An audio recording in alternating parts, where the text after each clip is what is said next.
Umut Kervanı Vakfı olarak gerek yurt içinde gerek yurt dışında yapmış olduğumuz faaliyetlerden birisi de aylık yaptığımız gıda yardımlarıdır.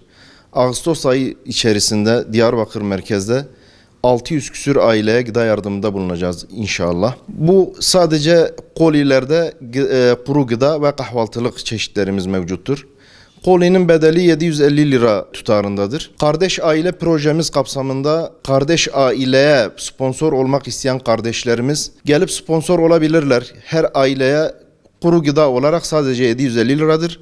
Bunu da genişletebilirler. Kendi isteklerine bağlı. Şimdiden yapmış oldukları yardımlardan dolayı hayır sahiplerine teşekkürlerimizi iletiyoruz. Allah razı olsun. Allah hayırlarını kabul etsin diyoruz. Bundan sonraki faaliyetlerimizi devam ettirebilmemiz için hayır sahiplerinden beklentimiz yardımlarını arttırmaları, bize yardımcı olmalarıdır. Önümüzdeki ay Eylül ayında kırtasiye yardımı olacak. Malum okulların açılmasıyla İhtiyaç sahipleri çocukların kırtasiye giderlerini inşallah karşılayacağız. Bu münasebetle bize yardımcı olmak isteyen sponsor kardeşlerimiz, hayır sahipleri kardeşlerimiz bize ulaşabilir. Emeği geçen herkesten teşekkürlerimizi iletiyoruz. Allah razı olsun diyoruz.